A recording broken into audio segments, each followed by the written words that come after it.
Bapak Ibu, saya buka dulu nggih nanti biar tidak terlalu sore karena waktunya sore ini mepet-mepet. Izin off kamera Bapak Ibu karena masih rembes ini. Baik, Assalamualaikum warahmatullahi wabarakatuh. Waalaikumsalam warahmatullahi wabarakatuh.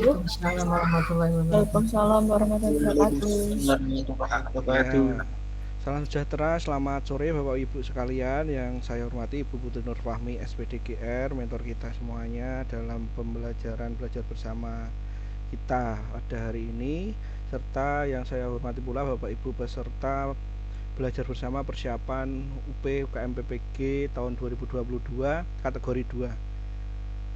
Alhamdulillahirabbil alamin wa bihi nasta'inu ala umuri dunya waddin wa ala alihi washabihi ajmain wa la haula wa la quwata illa billahil aliyil azim. Rabbi shrah li sadri wa yassir li amri wahlul 'uqdatam min lisani yafqahu qawli amma ba'du. Puji syukur kehadirat Allah Subhanahu wa taala atas segala limpahan berkah, rahmat, hidayah, inayahnya kepada kita semuanya, yang mana pada saat ini kita masih diberikan kesehatan lahir maupun batin sehingga kita dapat melaksanakan semua kegiatan kita dengan baik, dengan diberi kelancaran, dengan diberikan kesehatan, dan pula kita masih diberikan kesempatan serta waktu untuk dapat mengikuti kegiatan belajar bersama pada hari ini.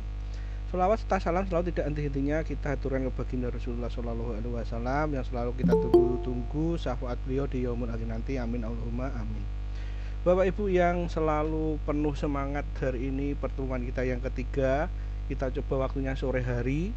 Sebenarnya kalau sore seperti ini itu serba mepet Bapak Ibu, karena mungkin ada yang bersih-bersih, istirahat, kemudian nanti mempersiapkan masak dan sebagainya. Tapi kita coba saja, tidak apa-apa. Kita ikhtiar, kita selalu semangat bahwa apa yang akan kita laksanakan ini adalah untuk persiapan nanti di ujian akhir. Dan selalu saya mendoakan Anda semuanya untuk selalu diberikan kesehatan.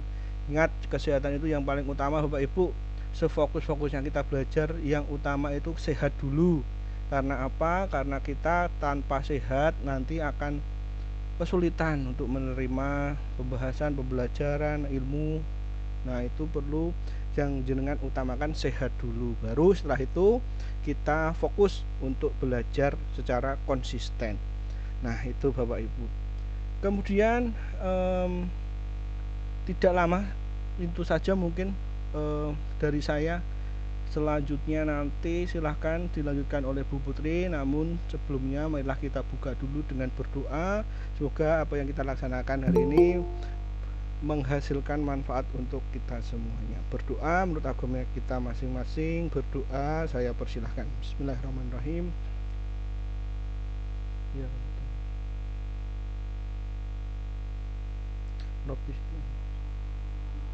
Amin amin ya robbal alamin. Terima kasih Bapak Ibu. Selanjutnya waktu sebelumnya saya persilakan kepada Bu Putri Nur Fahmi. Silakan Bu Putri.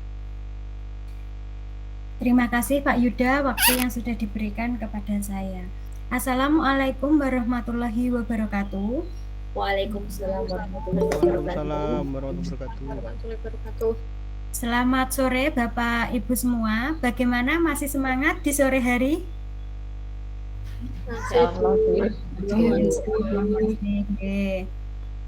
Bapak Ibu, untuk di pertemuan ketiga kali ini agar lebih efisien, langsung saja kita mulai belajar bersamanya, nggih.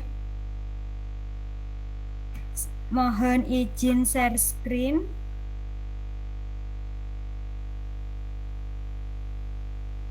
Nggih, mohon izin share screen. Apakah sudah terlihat di layar Bapak Ibu semua? Sampun Bu, sudah Bu. Sampun. Bisa terlihat jelas atau kurang besar? Sudah jelas. Sudah Bu, namun jelas. Oke. Bismillahirrahmanirrahim. Kita mulai dari soal pertama. Pak Yusuf dan Pak Peter adalah guru PNS di salah satu sekolah negeri. Mereka berdua telah menjadi rekan sejawat sejak diangkat PNS. Suatu ketika, mereka terlibat perselisihan dan mengakibatkan ketidakharmonisan di antara mereka. bahkan menuliskan kejelekan rekannya sehingga tersebar di sosial media yang membuat ketidaknyamanan di sekolah tersebut. Jadi dari deskripsi ini dapat diketahui jika Pak Yusuf dan Pak Peter ini sedang ada masalah, sedang ada konflik. Konflik yang terjadi antara Pak Yusuf dan Pak Peter ini berdampak pada sekolahan Bapak Ibu, yaitu membuat ketidaknyamanan di sekolah tersebut. Jadi kata kuncinya kita temukan dulu. Setelah mengetahui bahwa ketidaknyamanan itu terjadi di sekolah dan berdampak pada sekolah, berdasarkan peraturan kode etik, sanksi yang tepat yang diberikan kepada guru tersebut adalah apa Bapak Ibu? Apakah A. Diberikan surat teguran oleh Dewan Kehormatan Guru tingkat pusat? Apakah hanya dari kepala sekolah? Atau Dewan Guru Indonesia tingkat provinsi? Atau Dewan Guru Indonesia tingkat kabupaten? Atau teguran oleh kepala dinas kabupaten kota? Kira-kira jawaban yang tepat yang mana Bapak Ibu? Kepala sekolah. Kepala sekolah. Mengapa kepala sekolah? Karena permasalahan ini itu terjadinya itu di sekolah atau di lingkup sekolah dan membuat ketidaknyamanan di sekolah, maka yang wajib menyelesaikan pertama adalah kepala sekolah. Semua permasalahan yang ada di sekolah itu adalah tanggung jawab dari kepala sekolah. Jika bisa diselesaikan di pihak internal sekolah, di pihak dalam, maka permasalahan itu diselesaikan dulu oleh kepala sekolah. Tetapi jika kepala sekolah merasa tidak mampu untuk mengatasi masalah tersebut, kepala sekolah bisa meminta bantuan pihak eksternal. Misalnya, jika masalah itu sudah menimbulkan konflik di masyarakat, kepala sekolah bisa meminta tolong kepada pihak eksternal, misalnya pengawas atau pihak dinas. Tetapi jika kepala sekolah bisa mengatasi, maka kepala sekolah dapat menyelesaikan permasalahan itu sendiri. Jadi kalau ada studi kasus seperti ini, jika hanya di lingkup sekolah, maka yang memberikan sanksi atau menyelesaikan masalah tersebut adalah kepala sekolah. Dapat dipahami Bapak Ibu? Iya, Bu. Nah, soal nomor 2. Nilai-nilai Pancasila sebagai dasar negara, dasar negara dan pandangan hidup bangsa perlu diwujudkan dalam kehidupan sehari-hari.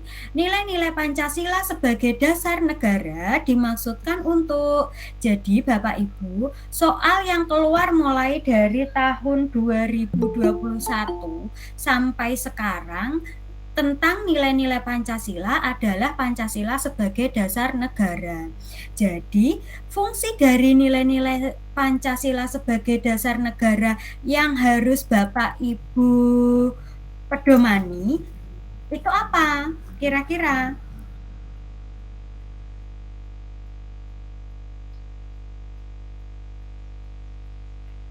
Apa Bapak Ibu?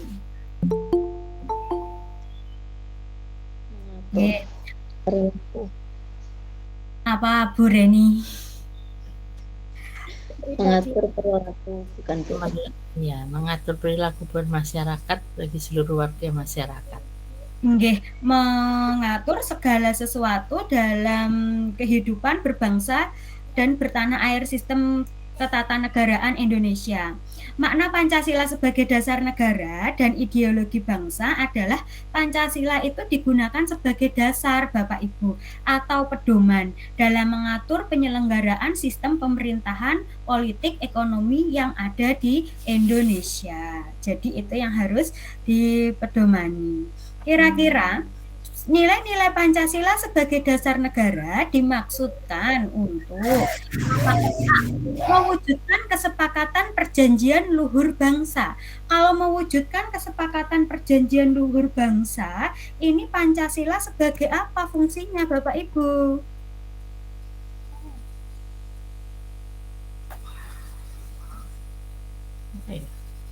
Perjanjian luhur bangsa.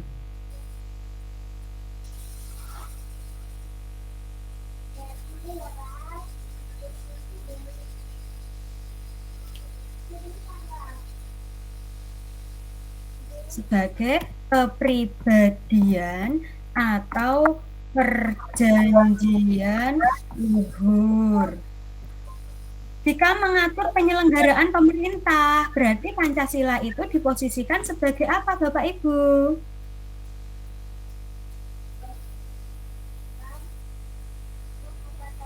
Dasar negara bukan Ibu? Nggih, tepat sekali Bu Fatim, sebagai dasar negara.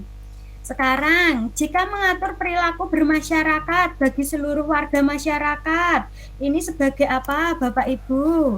Digunakan sebagai pedoman hidup. Oke. Mewujudkan kepribadian bangsa Indonesia sebagai apa, Bapak Ibu? Kepribadian. Oke, kepribadian. Kepribadian. Sekarang mewujudkan semua aktivitas kehidupan bangsa Indonesia sehari-hari. Ini sebagai pandangan hidup atau pedoman hidup. Jadi, nilai-nilai Pancasila sebagai dasar negara itu yang paling utama digunakan sebagai mengatur penyelenggaraan pemerintahan di Indonesia. Kita lanjutkan nomor 3. Norma merupakan aturan bertingkah laku dalam bermasyarakat. Norma memiliki sifat mengikat kepada masyarakat. Norma dibuat bertujuan untuk menciptakan ketertiban masyarakat. Norma-norma yang berlaku di masyarakat antara lain, kita ingat dulu, kita sebutkan norma di masyarakat. Kalau di Indonesia, norma yang dipedomani itu ada norma apa saja, Bapak Ibu? Ada norma kesusilaan, ada norma kesopanan, ada norma hukum, dan yang paling penting adalah norma agama. Oke. Ada 4 norma yang dipedomani di Indonesia. Sebentar. Ada norma kesusilaan, ada norma kesopanan, ada norma agama, dan norma hukum. Oke. Perbedaannya apa? Kesusilaan. Perbedaan dari keempat norma ini adalah jika norma kesusilaan adalah norma yang mengatur tingkah laku dari setiap manusia. Jadi norma kesusilaan ini yang digunakan sebagai patokan berperilaku manusia, di mana norma kesusilaan ini berasal dari hati nurani manusia. Hati nurani manusia. Sedangkan norma kesopanan adalah norma yang mengatur tingkah laku dari manusia yang berasal dari kelakuan manusia. Kalau kesusilaan itu hati nurani manusia, kalau kesopanan berasal dari tingkah laku manusia.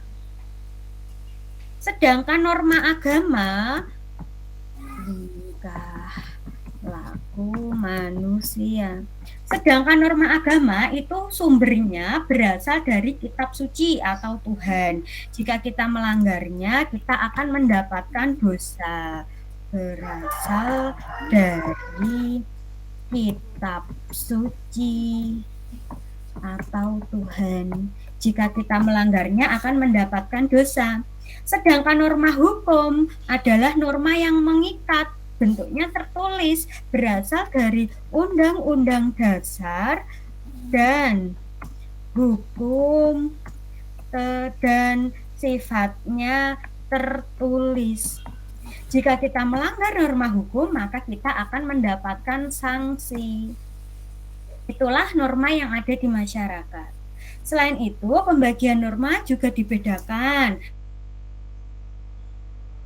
Ada apa saja Bapak Ibu? Ada U6, ada apa lagi? Sambil kita ingat. Ada Folkways, ada Morris, dan ada Custom. Bapak Ibu sudah dapat membedakan empat norma ini antara U6, Folkways, Morris, dan Custom? Masih ingat? Lupa Bu. Jadi perbedaan antara keempat norma ini adalah jika U6 ini adalah cara. Mana Bunda Bun? Cara kita melakukan sesuatu. Apa yang kita lakukan? Misalnya kita makan menggunakan tangan kanan, itu adalah U6 cara. Kita memberikan sesuatu barang kepada orang lain menggunakan tangan kanan, itu merupakan contoh dari U6. Apabila kita melanggar perbuatan itu, maka U6 itu akan terlihat aneh. Cara yang kita lakukan itu terlihat aneh. Sedangkan Folkways, cara mudah mengingatnya adalah kebiasaan, di mana kebiasaan-kebiasaan ini bersifat berulang-ulang, seperti memberikan salam, menegur orang yang lebih tua, jika kita bertemu dengan orang tua menundukkan badan, di mana Folkways, kebiasaan ini itu adalah hasil dari turun-temurun. Jadi kebiasaan-kebiasaan berulang ini hasil dari turun-temurun, sudah ada sejak dulu. Apabila kita melanggar norma Folkways ini, maka kita akan mendapat celaan. Biasanya kita jika bertemu mengucapkan salam, seketika itu kita melanggarnya, tidak memberikan salam. Pasti orang lain yang biasa bertemu dengan kita akan memberikan celaan, memberikan teguran kepada kita. Jika U6 ini tidak ada, hanya jika kita melanggarnya itu akan terlihat aneh. Biasanya kalau orang Jawa itu dibatin Bapak Ibu. Biasanya kok memberikan uang menggunakan tangan kanan, ini kok menggunakan tangan kiri, biasanya dibatin. Kalau Folkways kebiasaan ini, bila kita melanggarnya, kita akan mendapatkan teguran. Sedangkan Morris atau tata kelakuan adalah suatu perilaku yang dapat diterima oleh masyarakat. Dalam norma ini merupakan norma yang mengandung paksaan dan larangan. Orang yang melanggar biasanya dikucilkan.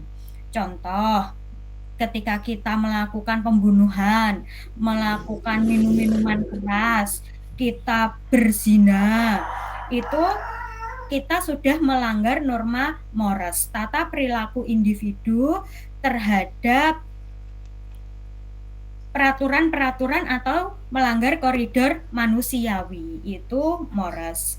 Sedangkan Custom adalah norma adat. Ini yang paling mudah untuk dipahami, bahwa Custom ini merupakan norma adat yang berasal dari nenek moyang kita. Norma adat ini berkedudukan paling tinggi sendiri, Custom. Biasanya orang yang tidak melakukan ini itu akan mendapatkan sanksi yang berat. Misalnya kalau di daerah Bali itu ada adat Saben. Kalau di daerah Jawa ada mitoni, tedak siten. Jika kita tidak melakukannya, orang-orang di lingkungan kita memiliki kepercayaan bahwa akan berakibat fatal pada diri kita. Itu adalah tata norma yang paling tertinggi. Bisa membedakan, Bu, kalau usage ini hanya cara yang kita lakukan apabila kita melanggarnya itu terlihat aneh, sedangkan folk waste itu kebiasaan-kebiasaan yang berulang menjadi kebiasaan kita, biasanya itu kebiasaan-kebiasaan yang baik. Apabila kita melanggarnya, maka kita akan mendapatkan teguran. Kalau mores ini sudah berkaitan dengan norma seperti norma hukum. Kalau kita melanggarnya, maka kita akan mendapatkan sanksi. Kalau kostum adalah adat istiadat turun-temurun. Bila kita tidak melakukan di suatu daerah tersebut, maka akan berakibat fatal pada diri kita sendiri. Kira-kira dari pilihan nomor 1 sampai nomor 5 yang termasuk norma kostum adalah mana, Bapak Ibu? 1 dan 3. 1 dan 3. Okay. Sekarang kita analisis, kita coba analisis Bapak Ibu. Pasiliran ini merupakan salah satu contoh custom.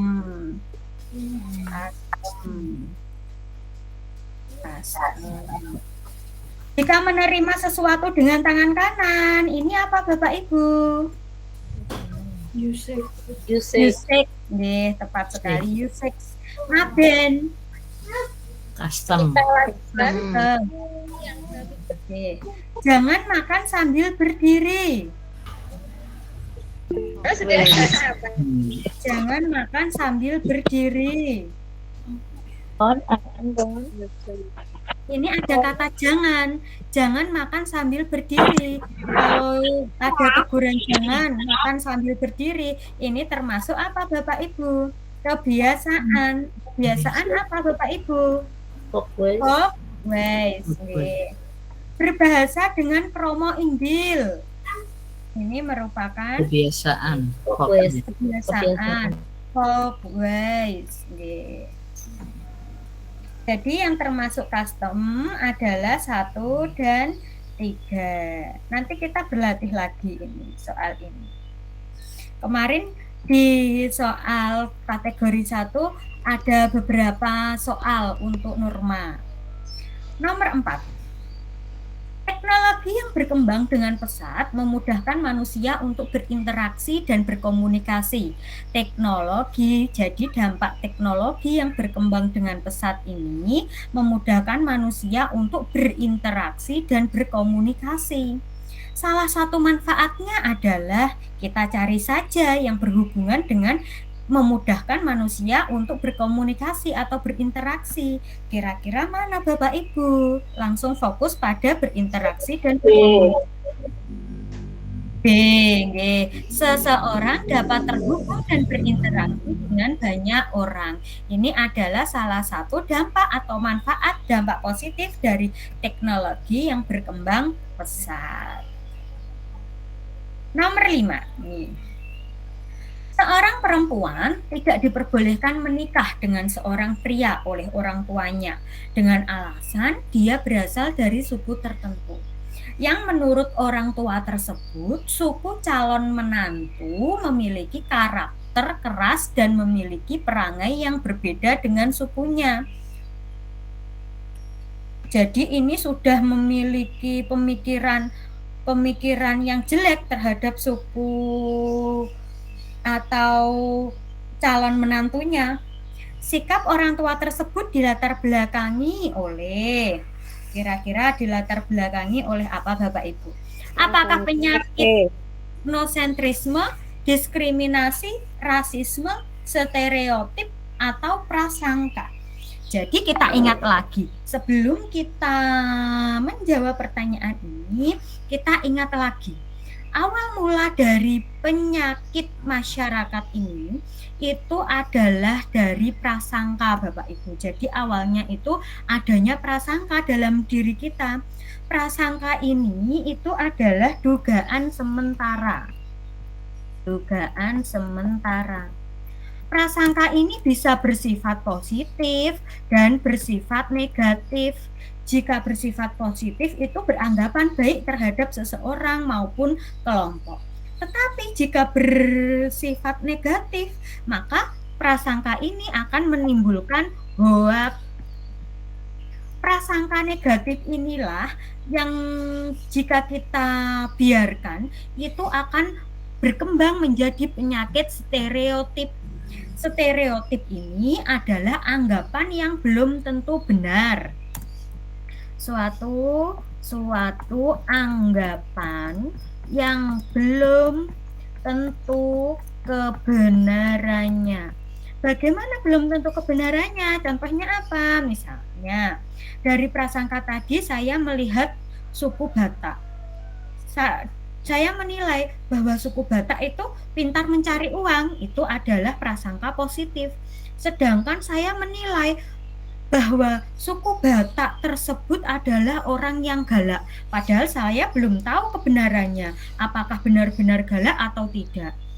Prasangka negatif inilah yang berkembang menjadi stereotip, suatu anggapan yang belum tentu kebenarannya, sehingga kita berani memberikan labeling kepada satu orang atau sesuatu kelompok. Misalnya contohnya tadi, suku Batak galak, orang Jawa halus-halus. Padahal belum tentu orang Jawa itu halus-halus, itu anggapan yang belum tentu kebenarannya. Atau misalnya orang Cina pelit. Jadi stereotip ini adalah hasil dari prasangka negatif, anggapan yang belum tentu kebenarannya. Sedangkan penyakit stereotip ini jika berkembang terus-menerus, maka akan menyebabkan penyakit etnosentrisme, yaitu etnosentrisme apa Bapak Ibu? Menganggap kebudayaan lainnya adalah hal yang paling baik dan menganggap kebudayaan orang lain itu jelek. Misalnya, setelah kita stereotip menganggap suku Batak galak, menganggap suku Jawa itu halus-halus, menganggap orang Cina itu pelit, dari penyakit ini, jika kita hidup di suatu negara, kita memiliki doktrin bahwa suku Batak itu galak-galak, jauhi suku Batak. Jadi sekelompok orang itu diajak membenci suku Batak. Seperti pertempuran antara suku Dayak dan suku Madura, itu adalah contoh dari penyakit masyarakat etnosentrisme. Menganggap kebudayaan Madura lebih unggul daripada kebudayaan Dayak, itu contoh etnosentrisme, suku Dayak dan Madura. Setelah penyakit etnosentrisme ini berkembang, maka kita akan berani memiliki sikap yaitu diskriminasi. Diskriminasi itu adalah membedakan perlakuan terhadap seseorang, sekelompok orang, atau suku. Misalnya, jika kita sudah benci dengan orang Cina, maka kita akan mendiskriminasi orang Cina jika tinggal di lingkungan sekitar kita. Itu adalah bentuk dari tadi, mulai prasangka, stereotip, berkembang menjadi etnosentrisme, sehingga memberikan sikap diskriminasi, membedakan perlakuan terhadap seseorang atau sekelompok orang atau suku yang ada di daerah kita. Sedangkan rasisme ini itu adalah membedakan atau menganggap rendah ras orang lain. Misalnya menganggap rendah berdasarkan warna kulit, jenis rambut, bentuk tubuh. Ini adalah rasisme. Bapak Ibu bisa membedakan antara prasangka, stereotip, rasisme, diskriminasi, dan etnosentrisme? Insya Allah. Insya Allah. Sekarang kita jawab soal nomor 5. Seorang perempuan tidak diperbolehkan menikah dengan seorang pria oleh orang tuanya. Jadi ini hanya orang tuanya memiliki suatu pemikiran dengan alasan dia berasal dari suku tertentu yang menurut orang tua tersebut suku calon menantu memiliki karakter keras dan memiliki perangai yang berbeda dengan sukunya. Sikap orang tua tersebut dilatar belakangi oleh apa Bapak Ibu? Ingat, jika etnosentrisme itu dilakukan oleh sekelompok, tetapi jika perseorangan yang memiliki anggapan tersebut itu masuknya pada stereotip. Jadi jawabannya yang mana Bapak Ibu? Stereotip. Stereotip nih. Jadi jika sama-sama menganggap suku atau kebudayaan ke suku atau sekelompok orang itu jelek, kita lihat lagi di soalnya. Jika di soal tersebut itu yang menilai seseorang, satu orang, itu namanya stereotip, anggapan yang belum tentu kebenarannya. Tetapi jika sudah sekelompok, misalnya suku Dayak, semua masyarakat suku Dayak menilai rendah suku Madura, ini yang dinamakan etnosentrisme. Jadi bisa membedakan Bapak Ibu antara stereotip dan etnosentrisme? Gitu. Oke, kita lanjutkan ke soal nomor 6. Globalisasi merupakan proses mendunia yang menghilangkan batas-batas negara dan setiap manusia memiliki tanggung jawab yang sama sebagai warga negara global. Permasalahan yang menjadi tanggung jawab warga negara global dimaksud adalah, jadi Bapak Ibu, yang menjadi tanggung jawab warga negara global, masalah-masalah yang ada itu dibagi menjadi 3, yaitu masalah kemiskinan, masalah di bidang ledakan penduduk, dan masalah di bidang ekologi atau lingkungan alam. Jadi semua yang melibatkan kemiskinan itu juga menjadi tanggung jawab warga negara global. Ledakan penduduk yang sangat banyak itu juga sebagai tanggung jawab warga negara global. Ekologi, lingkungan alam yang ada di dunia ini itu juga menjadi tanggung jawab seluruh warga negara global, tidak hanya warga negara tertentu. Kira-kira dari jawaban 1, 2, 3, 4, 5 yang merupakan tanggung jawab warga negara global yang mana Bapak Ibu? Kita analisis bersama. Komunisme ini tanggung jawab warga negara atau warga negara global? Warga negara. Warga negara. Pemusnahan biodiversitas Global. Jika ini dibiarkan maka laut akan rusak. Lengsernya pemimpin negara yang warganya mengungsi ke negara lain. Negara. Liberalisme.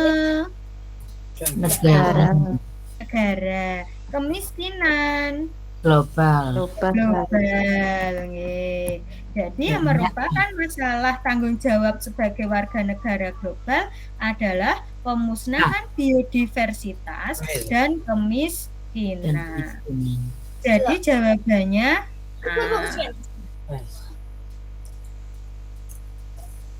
nomor 7. Guru menemukan siswa sedang mengalami kesedihan. Jadi ini anak didik kita sedang mengalami suatu masalah atau kesedihan. Terlepas dari pemicu munculnya kesedihan, guru bertanggung jawab untuk memberikan perhatian dan bantuan. Berikut ini, manakah yang bukan peran guru dalam memberikan bantuan kepada siswa yang sedang mengalami kesulitan, mengalami kesedihan atau mengalami masalah? Bapak Ibu, saat ini cara kita membantu anak dalam menyelesaikan masalah yang bisa kesedihan.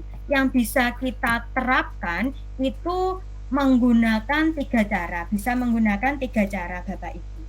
Cara yang pertama, dalam proses pembelajaran kita bisa menggunakan pendekatan sosial emosional, di mana pendekatan sosial emosional ini membantu anak untuk mengekspresikan perasaannya, baik itu perasaan sedih, perasaan senang, perasaan semangat, bagaimana mengelola emosinya, itu dapat kita terapkan menggunakan pendekatan sosial emosional.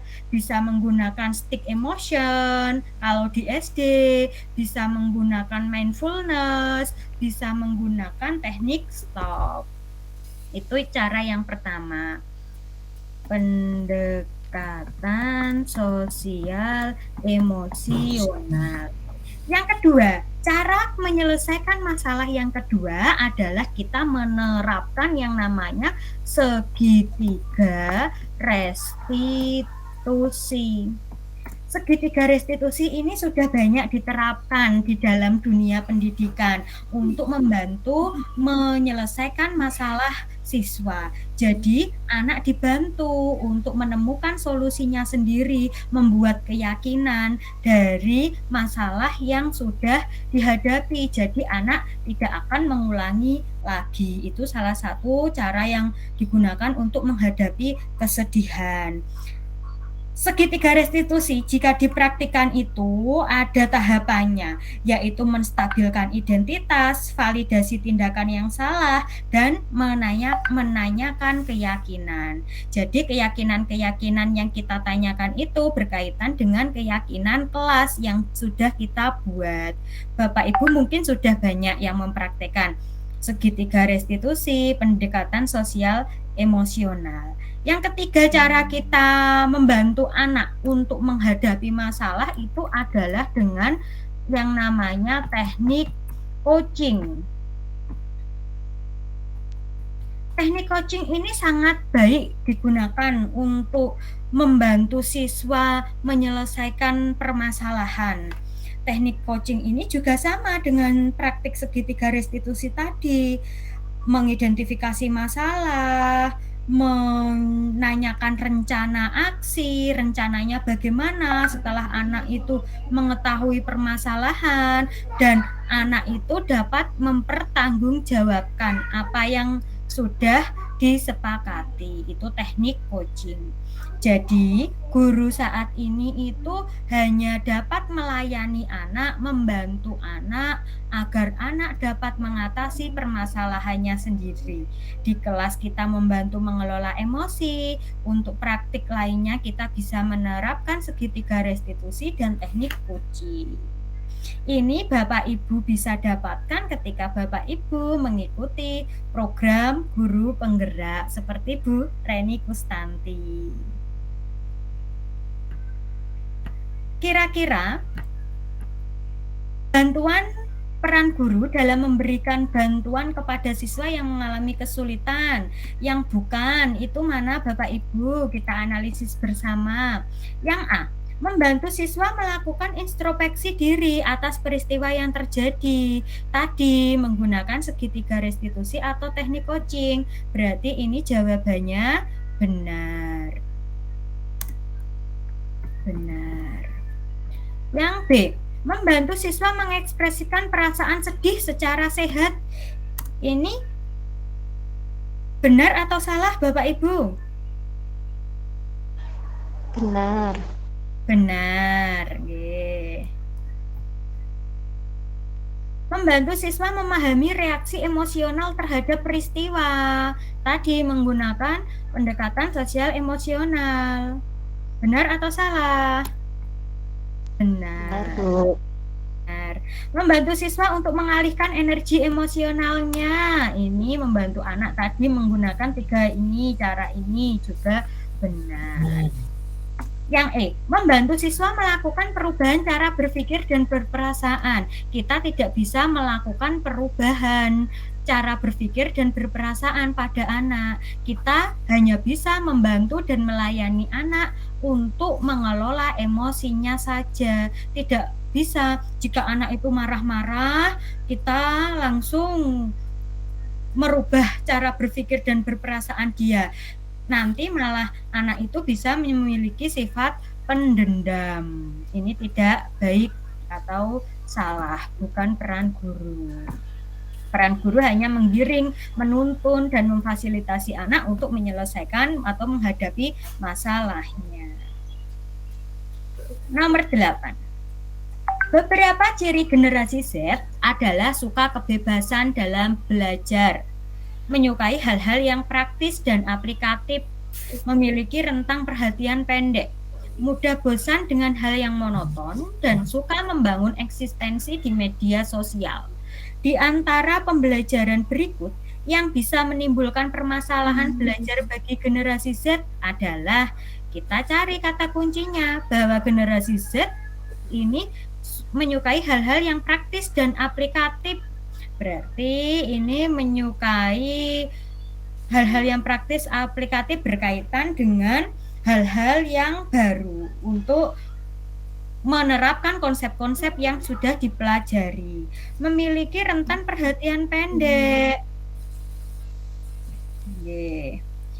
Dan mudah merasa bosan dengan hal yang monoton, jadi tidak suka dengan hal-hal yang itu-itu saja. Mereka lebih suka berekspresi, berkreasi dengan hal yang lain sesuai dengan bakat dan minatnya. Dan anak-anak juga suka membangun eksistensi di media sosial. Jadi saat ini banyak anak-anak generasi Z yang sudah memanfaatkan media sosialnya untuk kegiatan di sekolah atau mencari pengetahuan dan pengalaman baru. Kira-kira permasalahan yang pembelajaran yang bisa menimbulkan permasalahan belajar bagi siswa generasi Z adalah, apakah A? Mana Bapak Ibu? C? C. Guru mengizinkan siswa menggunakan media sosial untuk proyek pelajaran. Benar sekali, karena sesuai untuk membangun eksistensi di media sosial. Guru membebaskan siswa memilih proyek pembelajarannya sendiri. Ya, agar apa? Agar anak tidak bosan dan dengan hal-hal yang monoton. Mereka lebih berkreasi. Selalu hanya menggunakan media video di setiap pembelajaran. Kalau hanya menggunakan media video, maka anak akan merasa bosan. Salah. Ini merasa bosan. Guru memulai pelajaran dari hal-hal yang bersifat praktis, baru kemudian menjelaskan konsep. Ini benar karena bisa digunakan sebagai bentuk aplikatif. Guru membiarkan siswa terhubung ke koneksi internet pembelajaran. Ya, ini sesuai dengan karakteristik generasi Z, harus bisa mengikuti perkembangan zaman. Jadi jawaban yang tepat adalah jawaban C. Nomor 9. Suatu daerah sedang mengalami bencana banjir. Warga sangat membutuhkan pertolongan yang cepat. Melihat hal tersebut, seorang guru di daerah tersebut mengajak para peserta didiknya mewujudkan perilaku rela berkorban. Jadi ini aplikatif, ikut merasakan bagaimana jika saudaramu itu mengalami bencana banjir. Apa yang kamu lakukan? Praktek langsung. Jika di ilmu di nilai-nilai model pembelajaran PPPK, ini namanya teknik Newman. Rela berkorban ini dapat diwujudkan dengan cara apa Bapak Ibu? Apakah membantu memasak, memberikan donasi, memberitahu kejadian, menyediakan tempat pengungsian yang cukup untuk warga, mengerahkan tenaga untuk turut memperbaiki lingkungan. Kita ingat, indikator dari rela berkorban itu adalah mau dan mampu mengorbankan waktu, tenaga, pikiran demi kemajuan bangsa dan negara, atau bentuk Sederhananya, rela berkorban itu adalah peduli sesama. Kira-kira jawaban yang tepat mana Bapak Ibu? Donasi. B. Memberikan donasi. Memberikan donasi sesuai kemampuan keluarga peserta didik. Tepat sekali. Nomor 10. Globalisasi adalah proses mendunianya banyak hal. Globalisasi terjadi karena kemajuan ilmu pengetahuan dan teknologi yang memudahkan manusia untuk saling berinteraksi. Globalisasi berdampak pada setiap aspek kehidupan yang ada di suatu negara. Sekarang, dampak negatif globalisasi di bidang politik. Globalisasi itu berdampak di semua bidang, ada di bidang politik, di bidang sosial budaya, ada di bidang ekonomi. Sekarang yang merupakan dampak negatif globalisasi di bidang politik, kira-kira yang mana Bapak Ibu? Politik.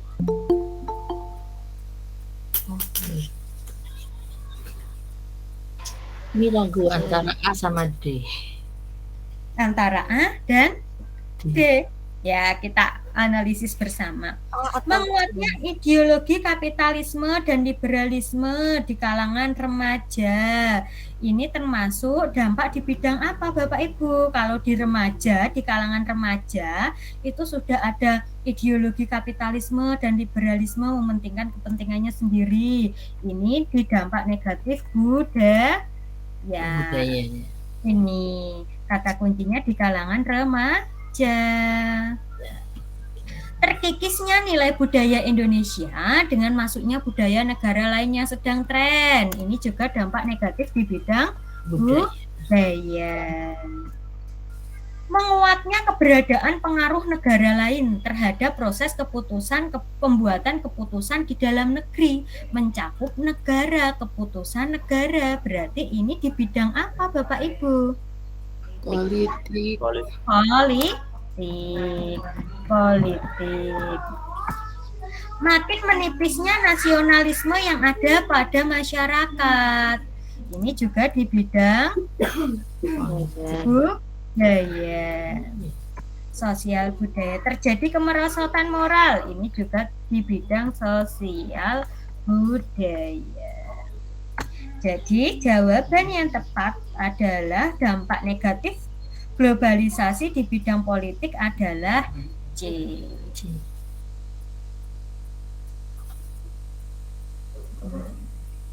Nomor 11. Pagi ini soalnya ada di kategori 1 kemarin, yang tadi sama yang ini sama. Ada semua. Norma mengatur berbagai segi kehidupan, termasuk perkawinan. Susunan acara pernikahan adat Sunda yang terakhir adalah Pabetot Bekakak Hayam. Ini Pabetot Bekakak Hayam. Yaitu sesi acara ketika kedua pengantin saling tarik-menarik ayam bakar utuh. Yang mendapat bagian lebih besar harus berbagi dengan pasangannya. Proses ini berarti rezeki yang diterima harus dinikmati bersama. Acara pernikahan ini dapat dikategorikan sebagai norma apa Bapak Ibu? Tadi custom. Tepat sekali, custom. Yang berkaitan dengan adat istiadat di suatu tempat. Jika kita melanggarnya, maka kejadian besar atau kepercayaan itu akan berdampak pada diri kita, akan kita melanggar. Kalau fashion dan mode ini adalah norma yang mengatur cara berpakaian. Nomor 12. Jumlah penduduk terbanyak di Indonesia pada level provinsi terdapat di Provinsi Jawa Barat, yaitu 48.220.094 jiwa. Diikuti Jawa Timur sebanyak 41,6 juta jiwa. Disusul Jawa Tengah sebanyak 37,31 juta jiwa. Sementara provinsi dengan jumlah penduduk paling sedikit adalah Kalimantan Utara, yaitu 698.003 jiwa. Pernyataan di bawah ini yang tepat sebagai konsekuensi dari persebaran sesuai alinea di atas adalah, kita ingat Bapak Ibu, semakin banyak jumlah penduduk, semakin banyak jumlah penduduk di suatu daerah, pasti lambat laun akan menyebabkan apa Bapak Ibu? Pertumbuhan atau perkembangan ekonomi yang tidak seimbang. Hal ini dikarenakan apa? Lahan-lahan yang ada itu digunakan sebagai tempat tinggal. Jadi pekerjaan mulai susah untuk didapatkan. Jika perkembangan ekonomi itu susah, perkembangan ekonomi ini susah untuk diatasi, banyak yang menganggur, maka dapat menyebabkan kualitas hidup di daerah tersebut itu rendah. Ini adalah hal yang harus kita pahami. Semakin banyak jumlah penduduk di suatu daerah, pasti pertumbuhan dan perkembangan ekonominya itu tidak seimbang, yang menyebabkan kualitas hidup di daerah tersebut itu dapat rendah. Kira-kira jawaban yang sesuai itu yang mana Bapak Ibu? B. Jawaban yang B. Kualitas hidup mengancam. Selain kualitas hidup yang mengancam, kalau banyaknya penduduk tidak diimbangi dengan banyaknya lapangan kerja juga bisa menimbulkan masalah-masalah sosial di daerah yang padat penduduk. Nomor 13. Gempa bumi yang terjadi di Aceh pada tahun 2004 merupakan gempa bumi terbesar yang menimbulkan korban ratusan ribu jiwa. Karakteristik gempa bumi di Aceh termasuk gempa, kita ingat jenis gempa bumi. Gempa bumi itu ada tektonik, ada gempa bumi vulkanik, dan ada gempa bumi patahan, gempa bumi runtuhan. Oke. Perbedaannya apa Bapak Ibu? Jika gempa bumi tektonik adalah gempa yang terjadi karena adanya tumbukan lempeng akibat pergerakan tektonik, di mana tumbukan yang dihasilkan itu terasa sampai ke permukaan bumi. Ini akibat tumbukan lempeng. Tumbukan lempeng ini getarannya sampai terasa ke permukaan bumi. Sedangkan vulkanik ini biasanya disebabkan oleh aktivitas, tepat sekali, aktivitas gunung meletus. Jadi gempa ini terasa itu hanya di sekitar daerah gunung yang meletus. Terasa di sekitar gunung meletus. Sedangkan runtuhan adalah gempa yang disebabkan karena terjadinya longsoran. Ini runtuhan itu seperti tanah gempa akibat tanah longsor. Gempa ini juga terasa di sekitar daerah yang terjadi tanah longsor. Jadi contohnya kalau tektonik itu tumbukan lempeng itu ada gempa bumi di Aceh, gempa bumi di Cianjur yang baru-baru ini, gempa bumi di Aceh, Cianjur, dan gempa Pangandaran. Ini contohnya yang merupakan gempa tektonik. Sedangkan gempa vulkanik ini contohnya seperti yang ada di Lumajang, di Gunung Merapi, dan di Gunung Kelut. Jadi karakteristik gempa bumi di Aceh itu termasuk gempa apa Bapak Ibu? Termasuk gempa tektonik. Yes, termasuk gempa tektonik. Kalau seismik itu gelombang besar yang disebabkan oleh gempa. Jadi setelah ada gempa itu ada seismik gelombang besar. Biasanya penyebab tsunami ini itu karena gempa tektonik yang menyebabkan seismik sehingga air laut itu menyapu daratan. Sedangkan yang terjadi di patahan Palu itu namanya likuifaksi, yaitu dataran tanah padat karena ada gempa tadi dan ada tsunami itu berubah menjadi cair. Jadi ketika ikut air ke darat, cairan itu dapat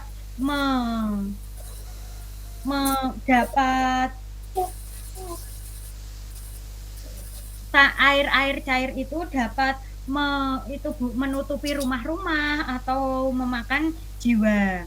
Kalau di tsunami kan hanya airnya saja. Kalau di Palu, patahan Palu kemarin itu ada zat likuifaksi, jadi ada cairan yang kental seperti lumpur yang ikut terbawa arus ke darat sehingga ikut menyapu rumah, korban-korban jiwa yang ada di darat. Itu likuifaksi.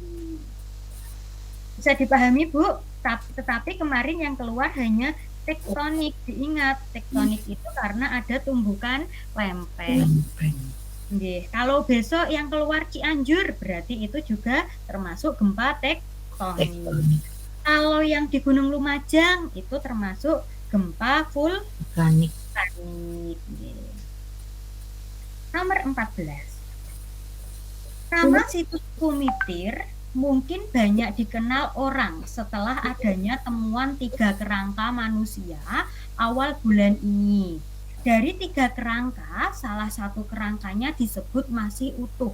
Diberitakan sebelumnya, antropolog forensik dari Universitas Airlangga Unair, Dr. Phil Tuti Kusbardiati, yang terlibat dalam penelitian mengatakan kerangka tersebut berjenis kelamin perempuan.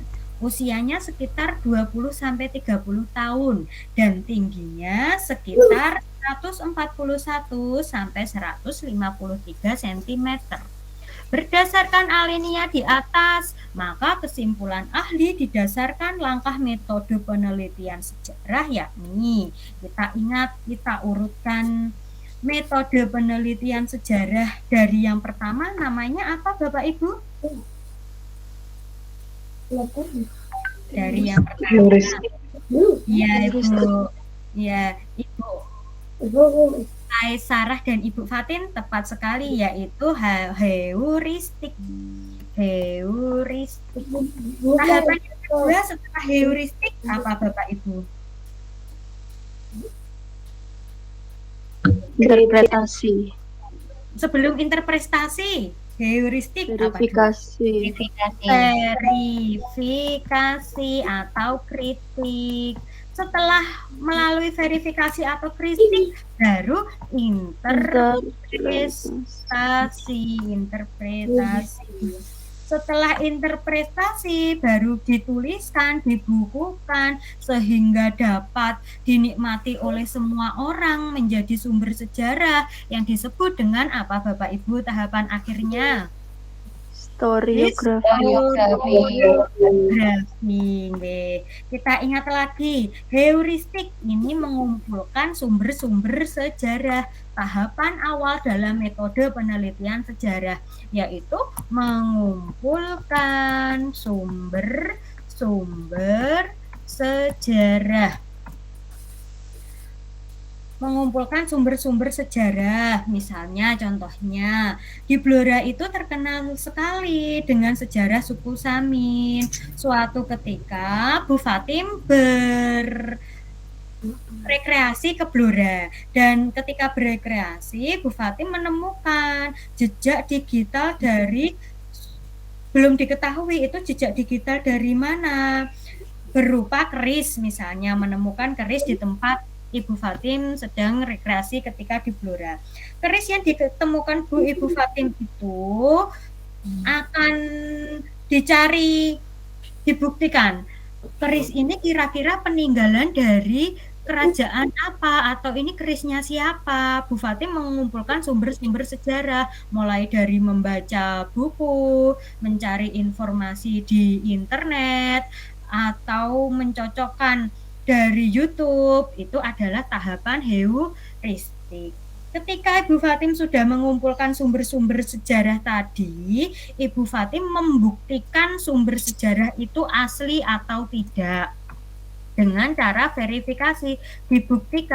Buktikan sumber sejarah itu asli atau tidak.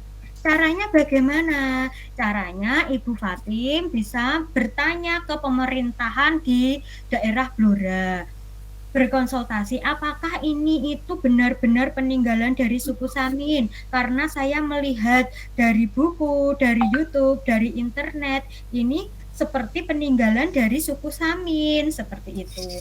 Bu Fatim verifikasi apakah ini itu benar atau tidak dengan bertanya kepada ahlinya, atau bertanya kepada peneliti-peneliti atau ilmuwan-ilmuwan di bidang sejarah. Itu adalah tahap verifikasi.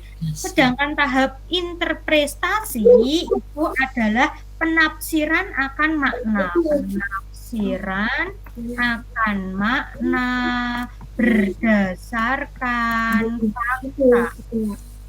Jadi pihak dari universitas, pihak dari dinas-dinas tadi itu membantu Ibu Fatim untuk melakukan penafsiran akan keris tadi. Oh, ini benar berdasarkan data-data, fakta-fakta terdahulu sesuai dengan penelitian-penelitian yang kita lakukan. Ini itu benar. Keris ini merupakan peninggalan dari suku Samin. Seketika itu juga Ibu Fatim dan pihak dari dinas atau dari universitas yang diajak untuk meneliti itu mempublikasikan, memberitahu kepada semua orang bahwa ini itu termasuk peninggalan dari suku Samin. Tetapi apa yang disampaikan Ibu Fatim ini belum dituliskan menjadi sebuah buku atau menjadi sebuah peninggalan sejarah yang bisa digunakan sebagai pedoman atau untuk mengetahui sumber-sumber sejarah bagi orang-orang yang ada di masa akan datang. Hanya ditafsirkan saja, hanya diumumkan kalau ini itu benar peninggalan sejarah dari suku Samin.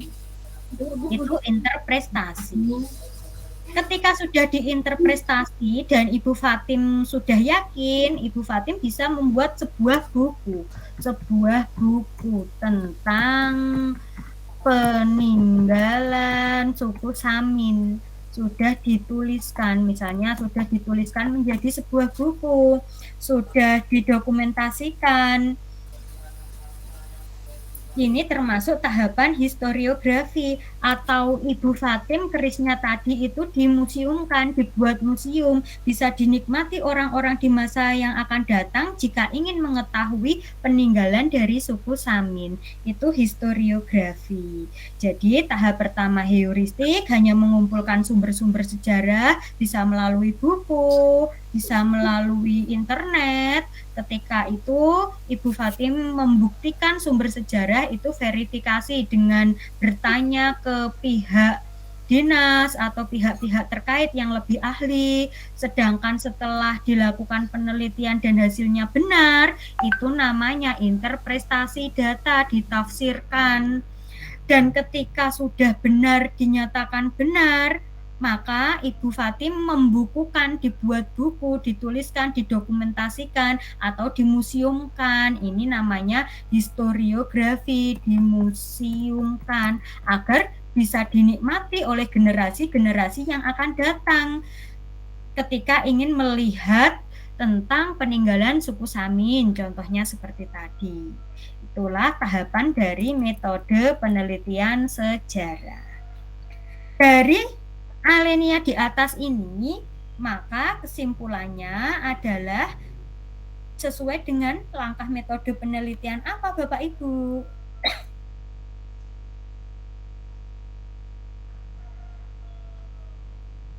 Langkah penelitian yang mana?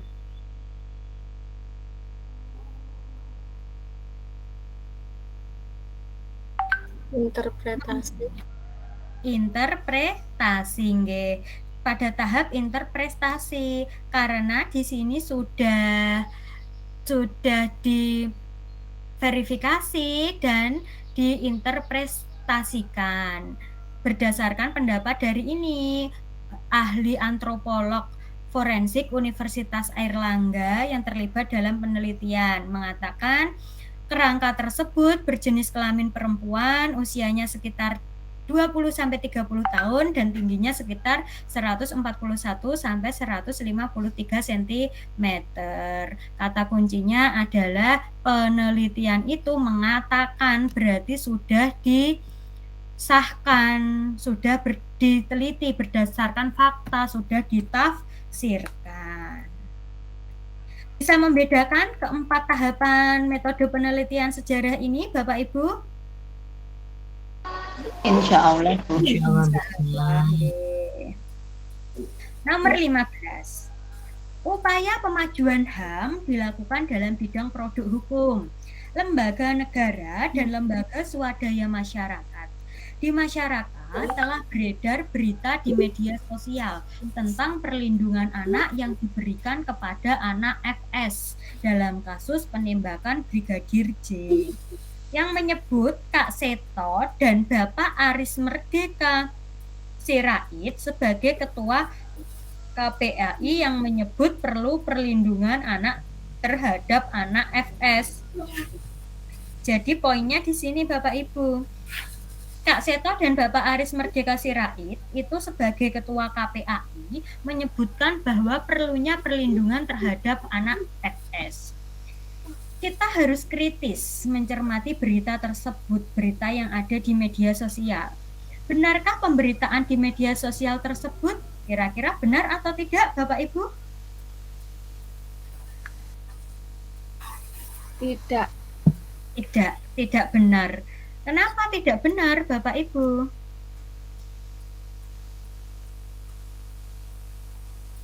Kenapa tidak benar? Nggih. Kenapa Ibu Fatin? Kenapa pemberitaan ini tidak benar?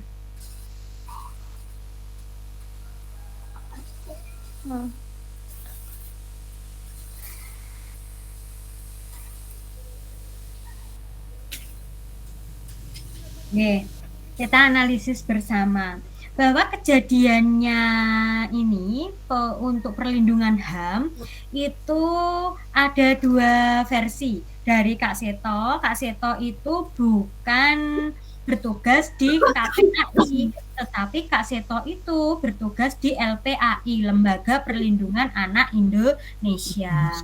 Kak Seto ingin melindungi anak-anak dari Bapak FS, tetapi Pak Aris Merdeka itu berpendapat lain, bahwa anak-anak yang mendapat perlindungan dari LPAI itu adalah jika anak-anak sudah terlantar, sudah tidak memiliki ayah, sudah tidak memiliki ibu atau keluarga.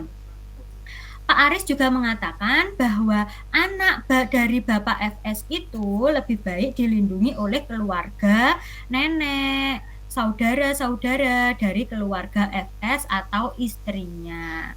Jadi kita sebagai seorang penonton atau sebagai seorang warga masyarakat harus kritis menyikapi berita tersebut, bahwa pemberitaan di media sosial tersebut itu tidak benar.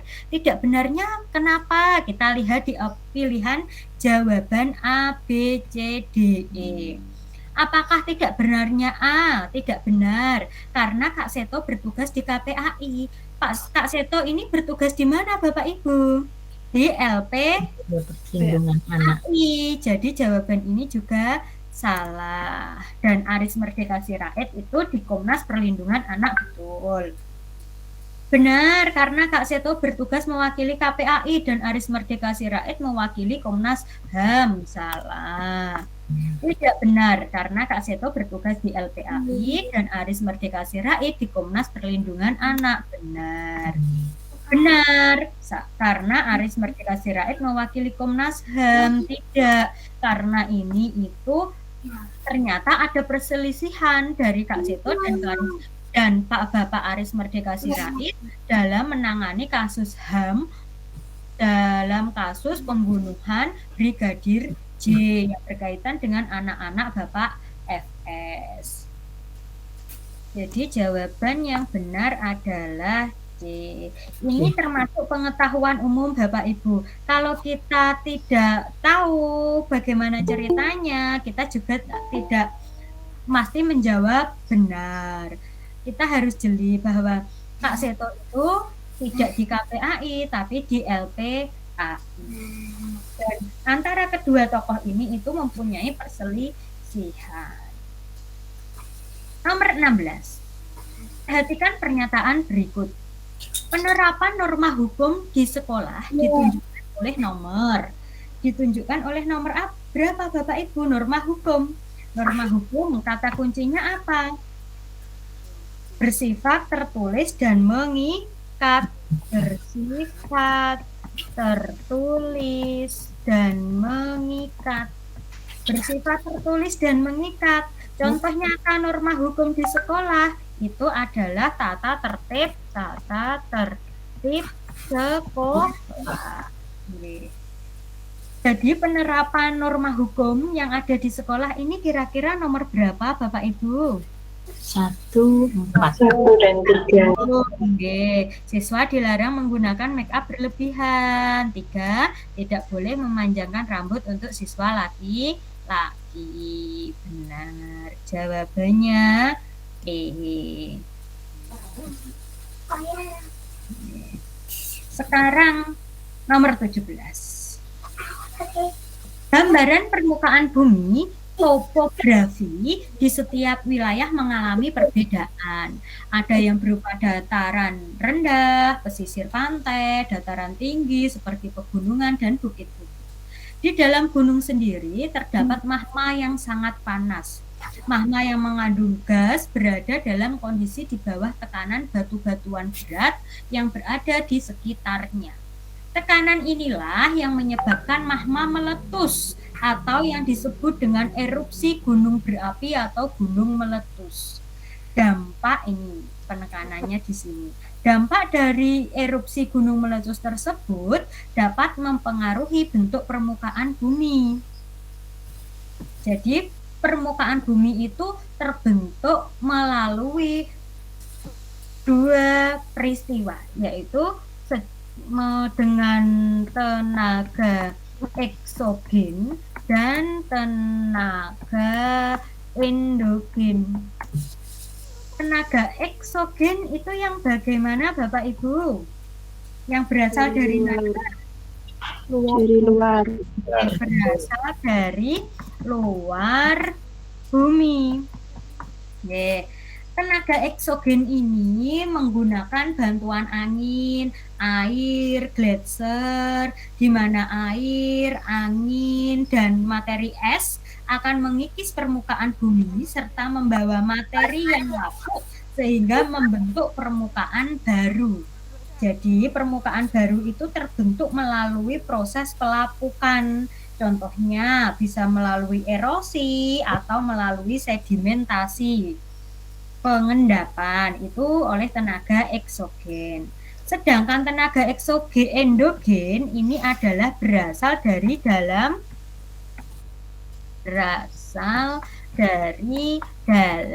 bumi. Berasal dari dalam bumi. Dan tenaga endogen ini dapat menggerakkan kulit bumi menjadi lipatan. Tekanan yang diberikan dari dalam perut bumi ini menyebabkan perubahan, bisa menyebabkan perubahan permukaan bumi. Contohnya yaitu tadi yang sudah kita bahas, ada tektonisme, ada vulkanisme, dan ada seisme.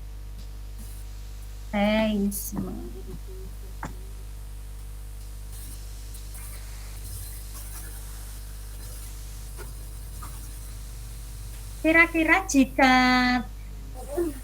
tekanan yang mengubah permukaan bumi ini berasal dari magma meletus atau gunung meletus, ini disebabkan atau peristiwa itu disebut dengan apa Bapak Ibu?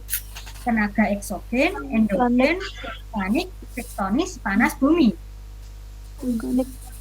Tenaga vulkanik yang berasal dari letusan gunung berapi.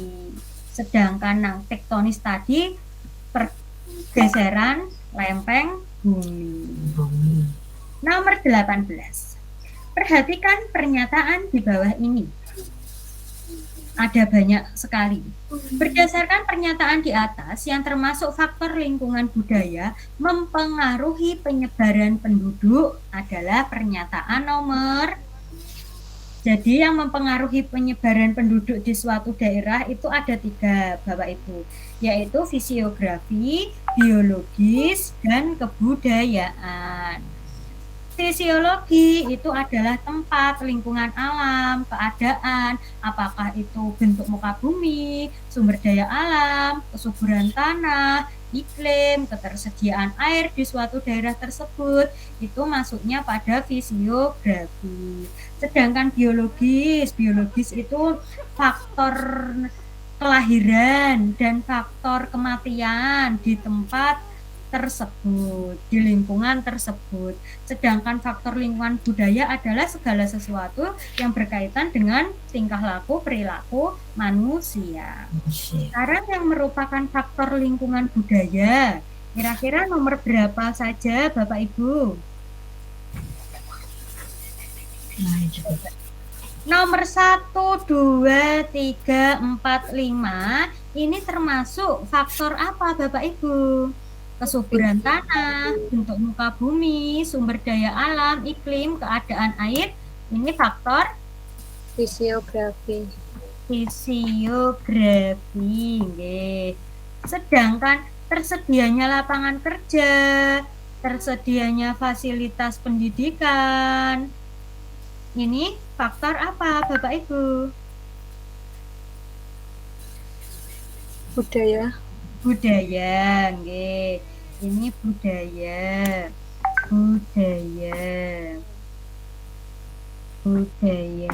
Faktor mortalitas yang tinggi, ini tadi faktor biologis. Faktor tersedianya fasilitas hiburan, ini juga termasuk budaya. Majunya sarana transportasi, ini juga termasuk budaya. Faktor natalitas yang tinggi, ini faktor biologi. Majunya perdagangan, ini juga budaya. Jadi yang termasuk budaya adalah nomor 6, 7, 9, 10, 6, 7, 9, 10, dan 12. Jawabannya dapat dipahami Bapak Ibu? Faktor yang mempengaruhi penyebaran penduduk itu ada 3, fisiografi, biologi, dan kebudayaan.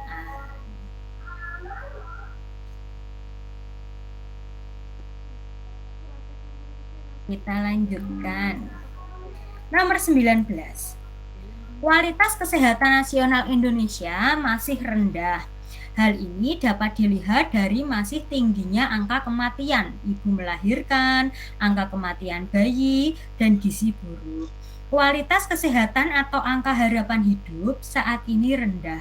Tidak hanya itu, kualitas pendidikan juga menurun yang ditandai dengan masih tingginya angka anak putus sekolah. Tingginya biaya kesehatan dan sekolah menjadi salah satu penyebab. Tingginya kesehatan dan biaya sekolah itu menjadi salah satu penyebab tidak mampu dijangkau oleh masyarakat yang berpenghasilan rendah. Hal itu tentu akan berpengaruh pula pada apa? Jika anak-anak tidak sekolah, tidak dapat memperoleh biaya, tidak dapat memperoleh fasilitas kesehatan dengan baik, maka akan berpengaruh terhadap apa Bapak Ibu? Kualitas sumber daya manusia. Ini tepat sekali, yaitu berpengaruh pada rendahnya kualitas sumber daya manusia. Kalau manusianya sumber dayanya lemah, segala aspek yang lain juga tidak akan dapat berkembang dengan baik, tidak berkembang dengan maksimal. Nomor 20, kita ingat pelanggaran HAM. Tadi kita juga harus melindungi HAM, hak asasi manusia. Yang melindungi HAM adalah Komnas HAM. Perlindungan HAM itu ada di Komnas HAM. Sedangkan pelanggaran HAM itu terbagi menjadi 2 Bapak Ibu. Kita ingat, yaitu pelanggaran HAM berat dan pelanggaran HAM ringan. Kira-kira perbedaannya apa Bapak Ibu antara pelanggaran HAM berat dan pelanggaran HAM ringan? Yang satu menghilangkan nyawa seseorang, yang satu tidak. Iya, tepat sekali Bu Kaisaroh. Yang pelanggaran HAM berat itu jika dapat menghilangkan nyawa seseorang, sampai menghilangkan nyawa seseorang. Ini termasuk pelanggaran HAM berat. Sedangkan pelanggaran HAM ringan itu tidak menghilangkan nyawa seseorang. Tidak menghilangkan nyawa seseorang, seperti pembunuhan, perbudakan, penganiayaan. Ini adalah termasuk dari pelanggaran HAM berat sampai menghilangkan nyawa seseorang. Penganiayaan, pembunuhan, dan perbudakan. Ini pelanggaran HAM berat. Jika hanya menyebar hoaks, jika hanya mengejek seorang presiden atau menebar kebencian, itu termasuk pada pelanggaran HAM ringan. Yang tidak termasuk pelanggaran HAM berat, kasus perusakan benda milik orang lain, ini pelanggaran HAM ringan atau HAM berat Bapak Ibu? Ringan. Ringan, benar sekali, ringan. Kasus penghinaan yang merendahkan harkat martabat orang lain, ini juga ringan. Kasus peristiwa Tanjung Priok yang dulu menyebabkan hilangnya korban banyak jiwa, menghilangkan nyawa seseorang. Berat. Tragedi Semanggi. Berat. Pembunuhan aktivis bersama Marsinah. Ya. Pelanggaran secara beribadah menurut agama dan kepercayaannya, cara beribadah itu termasuk HAM. Yang harus diingat, kalau berat menghilangkan nyawa seseorang, kalau ringan tidak menghilangkan nyawa seseorang. Jadi yang termasuk yang tidak tergolong HAM berat adalah nomor 1, 2, dan 6.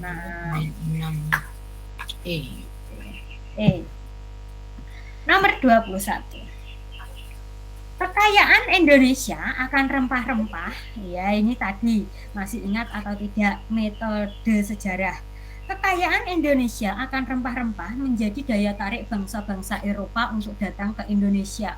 Pada mulanya terjadi kontak dagang antara para pedagang Eropa dengan rakyat Indonesia. Lama-kelamaan, bangsa Eropa mulai berusaha menguasai perdagangan dan berupaya menguasai wilayah. Berkembangnya kolonialisme dan imperialisme Barat di Indonesia membawa pengaruh bagi rakyat Indonesia. Kira-kira Bapak Ibu dapat mengetahui cerita ini, dapat mengetahui ini, berita ini, kira-kira itu sudah ada yang membuat berita ini atau belum? Sudah. Sudah. Oke, berarti Bapak Ibu bisa mendapatkan informasi ini dari mana? Bisa saja melalui YouTube, bisa juga melalui buku sejarah, nggih. Bisa juga melalui cerita guru di sekolah, Kira-kira kalau sumber sejarahnya atau cerita sejarahnya itu Bapak Ibu dapatkan dari YouTube, buku sejarah, cerita guru di sekolah, ini termasuk kajian metode sejarah bagian apa Bapak Ibu? Historiografi. Jelas nggih? Nggih, sudah dapat membedakan nggih? Karena ini sejarahnya sudah bisa dinikmati, tidak mengumpulkan sumber, tidak membuktikan kebenarannya, tidak menginterpretasi sumber-sumber sejarah, menginterpretasi berdasarkan fakta. Kita bisa menikmatinya melalui YouTube, buku sejarah, cerita guru di sekolah, melalui kegiatan berita-berita sejarah yang sudah dibukukan dan disebarkan. Itu termasuk dalam historiografi. Jadi begini Bapak Ibu, kemarin itu ada yang kategori 1 itu begini. Ini yang ditanyakan itu tidak nyambung. Jadi antara narasi dengan pertanyaan itu tidak nyambung. Narasinya dibuat seolah-olah muter, tapi di pernyataan ini ditanyakan tahap terakhir dalam metode sejarah, yakni pertanyaannya hanya seperti itu. Jadi tidak perlu membaca narasinya. Kira-kira kalau ditanyakan tahap terakhir dalam metode sejarah, yakni Bapak Ibu jawab apa? Tahap terakhirnya historiografi. Nggih. Bisa saja ditanyakan tidak menggunakan ini karena soal-soal UP banyak yang menjebak. Misalnya, tahap pengumpulan sumber sejarah disebut apa Bapak Ibu? Heuristik. Heuristik ya. Jadi besok Bapak Ibu bisa membaca pertanyaannya langsung. Jika Bapak Ibu sudah menemukan kata kuncinya dari pertanyaan itu langsung dijawab. Tetapi jika masih belum yakin, Bapak Ibu bisa membacanya karena ada yang bercerita seperti itu. Ternyata antara narasi dan pertanyaan itu tidak sesuai. Pertanyaannya itu yang ditanyakan hanya tahap terakhir. Tidak ada kaitannya dengan narasi soal. Nomor 22.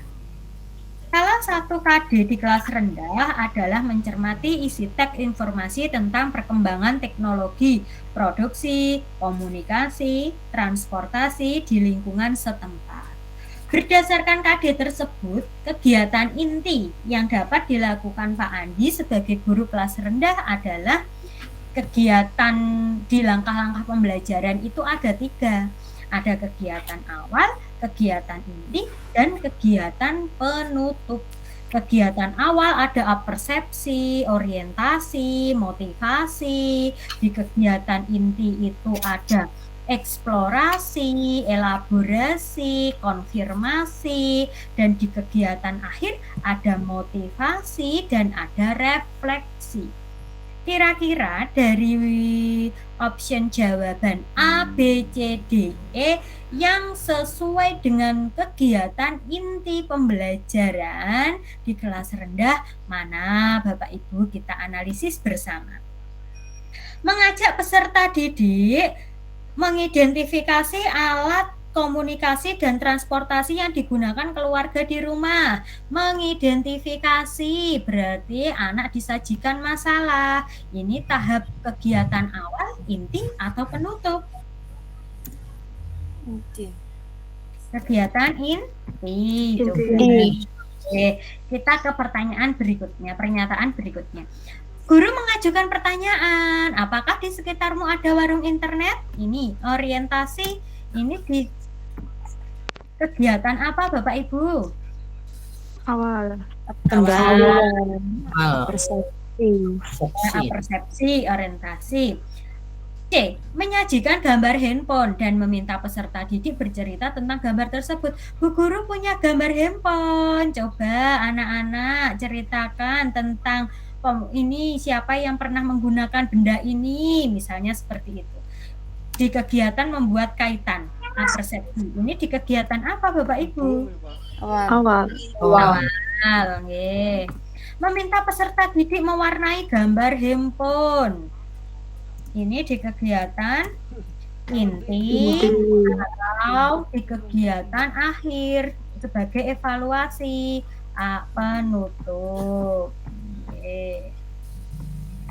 Memberikan kuis tentang jenis-jenis alat komunikasi dan contoh-contohnya. Akhir. Di kegiatan akhir penutup. Sekarang ada 2 jawaban, yaitu A dan D. Yang A mengajak peserta didik mengidentifikasi. Di sini itu anak disuruh mengidentifikasi alat komunikasi dan transportasi, apakah sesuai dengan isi KD-nya? Sesuai. Nah, kalau yang D meminta peserta didik mewarnai gambar handphone, berarti ini yang dikembangkan hanya komunikasi. Di kegiatan inti komunikasi, lebih lengkap yang A, jadi kita pilih jawaban yang A. Jadi Bapak Ibu analisis satu-satu besok jika ada soal seperti itu, karena jawabannya juga banyak yang menjebak. 23. Perhatikan contoh kasus berbagai penerapan nilai, norma, moral, hukum, aturan yang berkaitan dengan kegiatan di bawah ini. Sekarang, perbedaan nilai, norma, moral itu apa Bapak Ibu?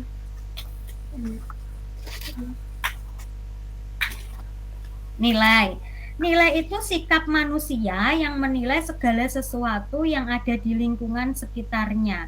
Hasil nilaian sikap manusia terhadap sesuatu yang ada di lingkungan sekitarnya itu nilai. Misalnya tentang kesopanan, kesederhanaan, kejujuran, itu nilai Bapak Ibu. Sedangkan norma itu adalah peraturan yang menciptakan keteraturan atau ketertiban dalam kehidupan bermasyarakat, dijadikan sebagai aturan pedoman di masyarakat, itu norma. Sedangkan moral itu adalah ajaran baik atau buruk, biasanya ada penekanannya. Mengaji itu adalah salah satu sikap terpuji. Menolong teman yang sedang kesusahan itu adalah sikap terpuji. Mencuri adalah salah satu contoh perbuatan buruk, perbuatan tercela. Itu namanya moral, ajaran baik buruk, di mana dalam mengajarkan itu ada penekanannya, dinyatakan bahwa ini loh perbuatan yang baik, ini loh perbuatan yang buruk, itu disebut dengan moral. Sedangkan norma itu peraturan yang menciptakan ketertiban dalam kehidupan bermasyarakat, mengatur sehingga kehidupan di masyarakat menjadi lebih tertib dan teratur. Ada norma kesopanan, norma kesusilaan, norma hukum, dan norma agama. Sedangkan nilai itu cara kita menilai segala sesuatu yang ada di lingkungan sekitar kita. Ada kesopanan, kesederhanaan, dan kejujuran.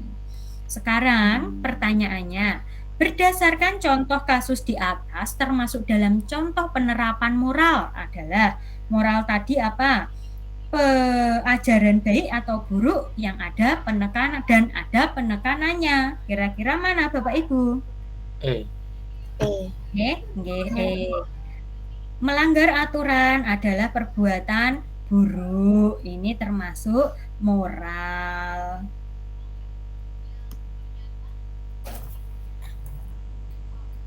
Kalau jawaban A, taatilah peraturan, itu termasuk norma.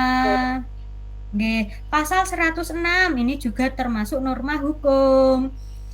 Ketaatan, tadi penilaian, kesopanan, kesederhanaan,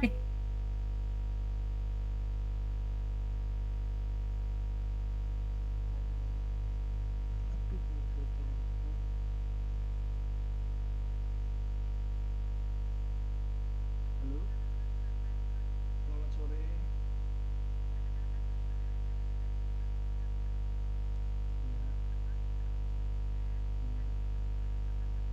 Ya, benar.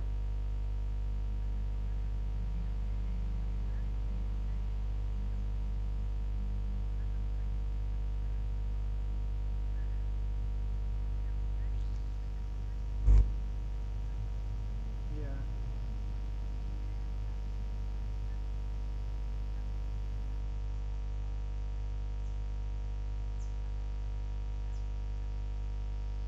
Iya, benar. Iya, benar.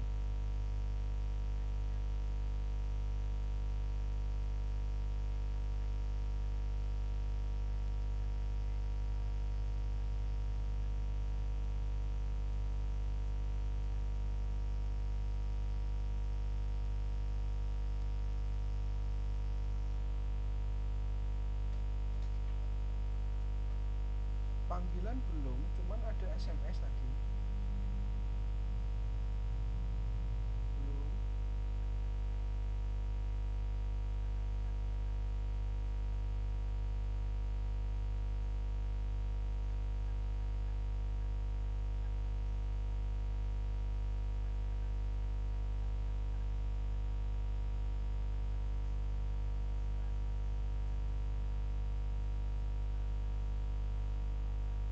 Iya. Iya.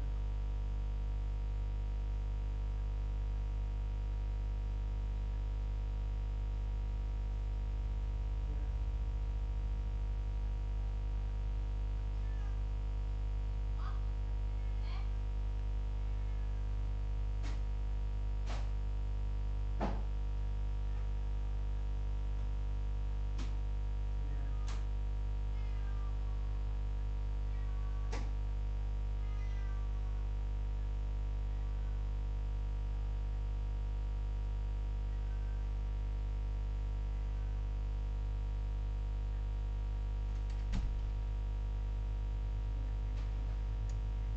Iya.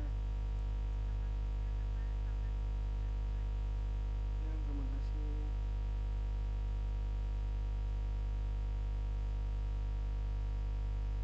Radio mati ya.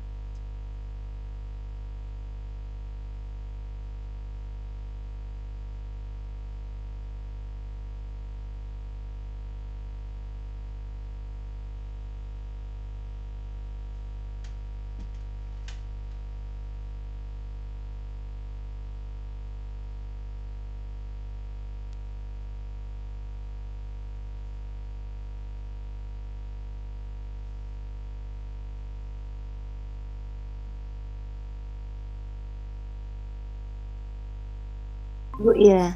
ya. Itu kalau anak SD seperti itu ya Bu. Sekarang yang ketiga, terwujudnya jaminan hak asasi manusia oleh suatu negara. Ini di bidang apa? Terwujudnya jaminan hak asasi manusia oleh sosial, nggih, di bidang sosial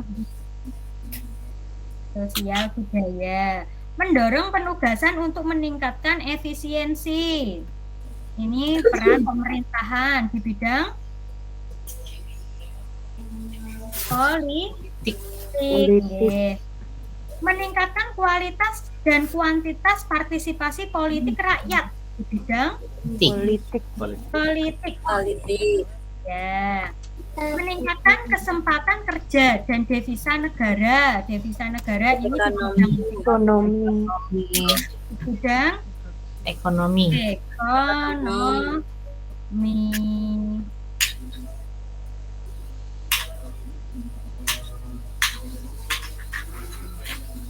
Terwujudnya kebebasan yang bertanggung jawab sehingga dapat mendorong kreativitas masyarakat. Sosial. Ini terwujudnya ini berarti di bidang sosial. Sekarang nomor 8. Makin terbukanya pasar internasional hasil produksi. Ekonomi. Coba yang nomor 4. Mendorong penugasan untuk meningkatkan efisiensi. Ini di bidang ekonomi. Jadi jawaban yang benar adalah 2, 4, 4, 6, dan 8.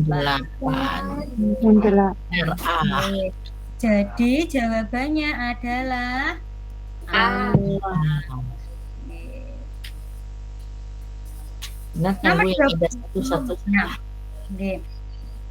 Berbagai kasus lalu lintas negara banyak terjadi, misalnya pencemaran laut, pencemaran global, tumbuhnya budaya baru, kecenderungan hedonisme, liberalisme. Tanggung jawab sebagai warga negara global dapat mencakup seluruh aspek kehidupan masyarakat. Salah satu tantangan yang menjadi tanggung jawab warga negara global di bidang ideologi dan politik adalah mana Bapak Ibu? Di bidang ideologi dan politik itu ada kaitannya dengan kata kuncinya. Kira-kira mana? Kalau persaingan ekonomi yang bebas itu di bidang ekonomi. Tindakan anarki masyarakat yang mengganggu stabilitas nasional ini di bidang sosial budaya. Individualisme, westernalisasi budaya. Dia hidup konsumtif, hedonisme, ekonomi. Ada kata kunci demonstrasi. Berarti ini adalah Politik. Caranya seperti itu, dipilih seperti itu, dianalisis satu-satu. Cukup Bapak Ibu, waktunya cukup kalau digunakan untuk menganalisis satu-satu. Nomor 27. Seorang guru kelas 4 akan memperjelas nilai-nilai yang keliru di masyarakat dengan membangun kesadaran pada sistem nilai kebaikan pada diri siswa, internalisasi melalui kebiasaan memilih, menghargai, dan berbuat yang baik. Guru tersebut akan memilih model pembelajaran yang membantu siswa dalam mencari dan menentukan suatu nilai yang dianggap baik dalam menghadapi suatu persoalan. Ini nilai yang dianggap baik kata kuncinya. Melalui proses menganalisis nilai yang sudah ada dalam diri siswa.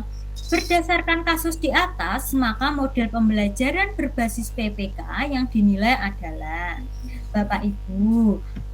Model pembelajaran berbasis PPK itu ada 3 yang harus Bapak Ibu ketahui, yaitu ada Aksi sosial nyumek. Konsiderasi. Ada apa lagi Bapak Ibu? Klasifikasi, klarifikasi nilai, dan aksi sosial Newman. Konsiderasi ini kita seolah-olah mengajak anak didik untuk membayangkan jika kita mengalami masalah orang tersebut. Biasanya ini untuk mengajarkan PPKN dan IPS. Membayangkan kita mengalami masalah orang tersebut. Misalnya, Anak-anak, coba kita bayangkan, kira-kira apa ya yang harus kita lakukan jika kita sebagai seorang warga masyarakat jika mengetahui ada saudara-saudara kita yang terkena banjir, terkena bencana alam. Itu namanya teknik konsiderasi, membayangkan kita mengalami masalah orang tersebut. Tujuannya sama Bapak Ibu, ini digunakan untuk penanaman karakter kepada anak, terutama mengajarkan peduli, nasionalisme, tanggung jawab, disiplin, dan toleransi. Kalau konsiderasi itu membayangkan, hanya membayangkan kita mengalami masalah orang tersebut, seperti itu menceritakan. Sedangkan teknik klarifikasi nilai ini adalah memandang nilai yang dianggap baik, memandang nilai-nilai yang dianggap baik. Kata kuncinya ada nilai-nilai yang dianggap baik. Dari kejadian tersebut, ketika kita sudah mencoba menceritakan dan membayangkan anak-anak mengalami masalah-masalah yang terjadi, misalnya kebanjiran, misalnya saat itu ada gunung meletus atau ada kemiskinan, anak tersebut itu dapat menemukan nilai-nilai apa yang harus mereka lakukan, yang harus mereka pedomani dan mereka terapkan dalam kehidupan sehari-hari. Misalnya, saya harus membantu, Bu. Saya harus peduli. Saya harus bertanggung jawab misalnya. Ketika anak dapat menentukan nilai tanggung jawab, nilai peduli, nilai rela berkorban, berarti guru tersebut menerapkan model pembelajaran klasifikasi, klarifikasi nilai. Seperti itu Bapak Ibu. Sedangkan aksi sosial Newman itu demonstrasi langsung, anak diajak demonstrasi langsung ke masyarakat. Misalnya saat itu terjadi pandemi COVID, bagaimana anak-anak itu dapat menerapkan nilai-nilai peduli, nilai-nilai toleransi yang sudah mereka pelajari di model pembelajaran berbasis PPPK sebelumnya, misalnya di klasifikasi nilai. Agar anak dapat mempraktikkan langsung, maka anak itu menerapkan model pembelajaran aksi sosial Newman, diajak langsung ke masyarakat. Apakah anak-anak benar bisa menerapkan toleransi? Apakah anak-anak benar menerapkan bagaimana itu nilai tanggung jawab? Yaitu pada tahapan model pembelajaran aksi sosial Newman. Bisa membedakan Bapak Ibu ketiga model pembelajaran berbasis PPK ini? Bisa. Bisa, nggih. Kalau konsiderasi itu hanya membayangkan saja mengalami masalah orang tersebut. Kalau sudah bisa menentukan nilai apa yang dipedomani, itu adalah klarifikasi nilai. Sedangkan jika anak mulai dapat menerapkan nilai-nilai itu di kehidupan masyarakat, kita ajak demonstrasi langsung ke masyarakat, itu adalah model aksi sosial Newman. Kira-kira jawabannya apa Bapak Ibu? Nilai yang dianggap baik. Menganalisis nilai. Teknik klarifikasi nilai. Kalau jigsaw ini model kooperatif, pembelajaran berbasis masalah, ini juga pembelajaran tidak berbasis PPK. Yang berbasis PPK ada 3. Konsiderasi, membayangkan, klarifikasi, dapat menganalisis, memandang nilai-nilai yang baik, aksi sosial Newman menerapkannya langsung ke masyarakat. Nomor 28. Manakah pernyataan di bawah ini yang tidak termasuk pelanggaran terhadap norma USIK? Mana Bapak Ibu? C. Pembunuhan berencana. Ini termasuk apa Bapak Ibu tadi? Termasuk apa? Usage, faultless, morose, atau custom? Termasuk apa, Bu? Mores ya, Bu. Termasuk morose, nggih, tepat sekali, termasuk morose, nggih. Yang berkaitan, ada kaitannya dengan norma hukum. Nomor 29. Kewarganegaraan global merupakan bagian dari konten pendidikan kewarganegaraan dalam implementasi kurikulum sekolah, termasuk di tanah air saat ini. Hal ini dimaksudkan untuk menyiapkan generasi penerus mampu menghadapi tantangan permasalahan abad ke-21 yang ditandai dengan kurikulum saat ini itu digunakan untuk menghadapi permasalahan abad 21. Permasalahannya apa? Permasalahan di abad 21 itu adalah selain tantangan-tantangan dari dampak negatif globalisasi, juga melemahnya karakter manusia. Nilai-nilai karakter pada manusia itu lemah, sehingga sekarang mulai digalakkan nilai-nilai karakter dengan melakukan pembelajaran agar dapat mencapai profil pelajar Pancasila. Kira-kira untuk menyiapkan generasi penerus mampu menghadapi tantangan permasalahan abad 21 itu dengan apa, Bapak Ibu? Sifat kita bagaimana untuk menghadapi tantangan global, untuk menghadapi Di globalisasi? loncatan salah. D. Loncatan kemajuan iptek yang mengabaikan nilai peradaban. Oh, tidak bisa, Bu. Nilai peradaban dan kebudayaan luhur itu harus kita junjung. Mana? Ini harus kita junjung. Coba dari A. Pergulatan kemampuan dalam menguasai Jaringan mana? Coba ya, Bu, dari satu-satu nggih. Pergulatan kemampuan dalam menguasai sumber daya alam dan sekitar produksi bagi kemakmuran setiap bangsa ini tidak. Untuk menghadapi tantangan globalisasi abad 21 itu tidak ada pergulatan kemampuan untuk menguasai sumber daya alam. Ini itu harus dijaga bersama untuk kepentingan semua warga negara. Yang B, adanya perselisihan antara negara yang dilatari egosentrisme ideologi sebelum pecah Perang Dunia II. Ini juga bukan. Terbukanya jaringan kerjasama.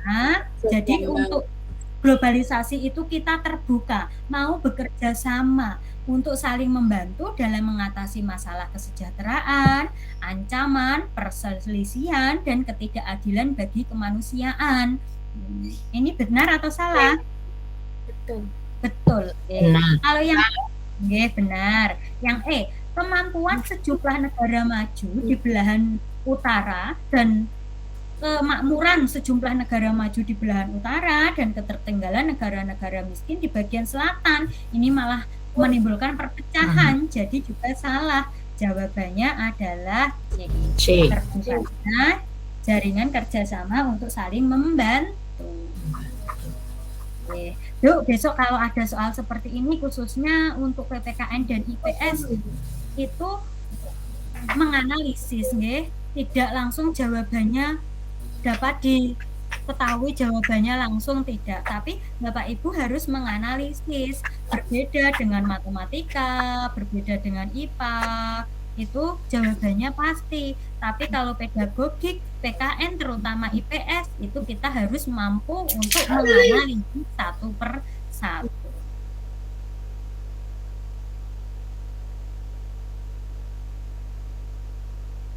Yang ditandai dengan munculnya internet secara langsung telah mempermudah kita untuk memperoleh informasi dari belahan bumi lainnya. Sehingga kita secara tidak langsung telah melakukan proses transformasi ilmu yang sangat bermanfaat bagi kita. Selain itu, juga dengan adanya informasi tersebut, kita bisa mencontoh atau belajar banyak dari tata nilai kehidupan, pola berpikir yang baik, maupun ilmu pengetahuan dan teknologi dari bangsa lain yang telah maju untuk kemajuan dan kesejahteraan kita. Jadi, untuk kesejahteraan masyarakat, kuncinya di kesejahteraan masyarakat. Kondisi tersebut menunjukkan terjadinya globalisasi pada bidang apa, Bapak Ibu? Ekonomi, Ekonomi. Ya.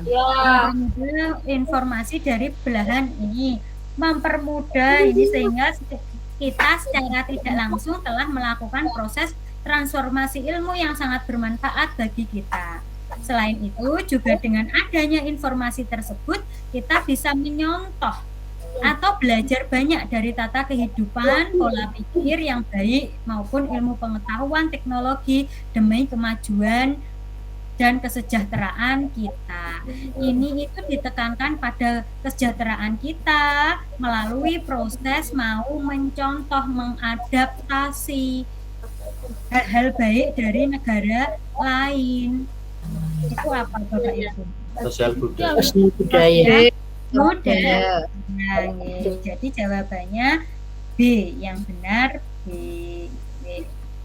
Bapak Ibu, kita sudah belajar dari nomor 1 sampai nomor 30. Apakah ada materi yang kurang dipahami?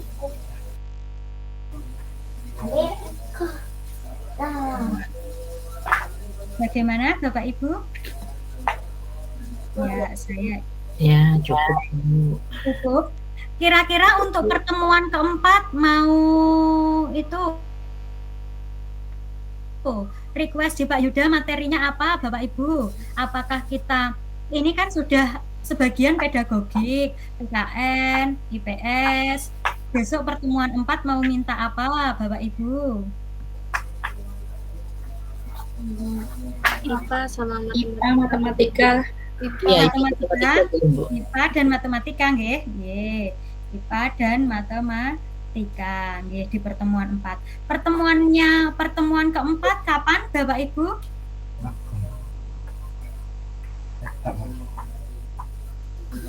Kapan? besok pagi. Sore juga nggak apa-apa, Ibu. Sore, nggih. Nanti dikoordinasikan dengan Pak Yuda, nggih, Bapak Ibu. Nggih.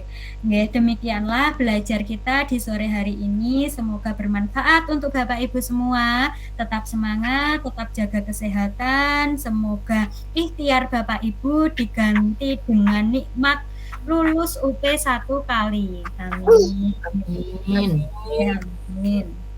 Demikianlah belajar bersama kita di sore hari ini. Jika ada salah kata, salah ucap, saya mohon maaf. Wassalamualaikum warahmatullahi wabarakatuh. Saya serahkan ke Pak Yuda kembali. Assalamualaikum warahmatullahi wabarakatuh. Monggo Pak Yuda. Baik, terima kasih Bu Putri. Sudah sangat jelas sekali. Sepertinya Bapak Ibu juga semakin tambah paham, semakin percaya diri ini untuk mengikuti UP.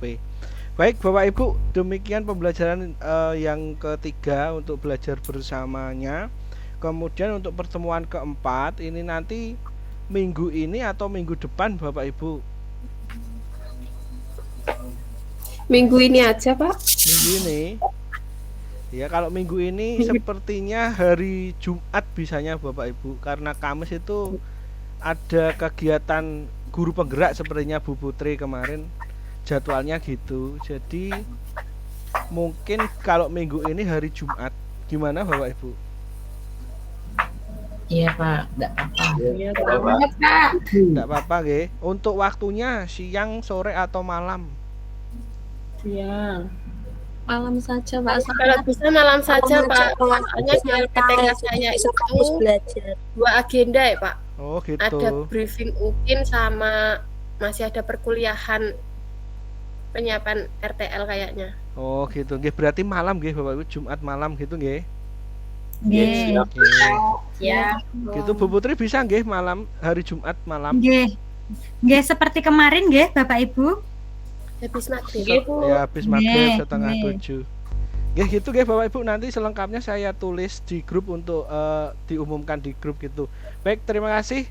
Demikian pembelajaran kita untuk pembelajaran yang ketiga. Semoga bermanfaat. Bapak Ibu selalu konsisten dalam belajar sehingga nanti insya Allah diberikan kemudahan dan kelancaran. Ingat, tetap jaga kesehatannya, itu yang utama. Baik, terima kasih Bapak Ibu. Demikian saya tutup pertemuan kita pada sore hari ini. Wabillahi taufiq wal hidayah. Wassalamualaikum warahmatullahi wabarakatuh. Waalaikumsalam. Oke, selamat beristirahat Bapak Ibu. Salam untuk keluarga di rumah masing-masing. Ya Pak. Izin saya tutup. Sayang kita yang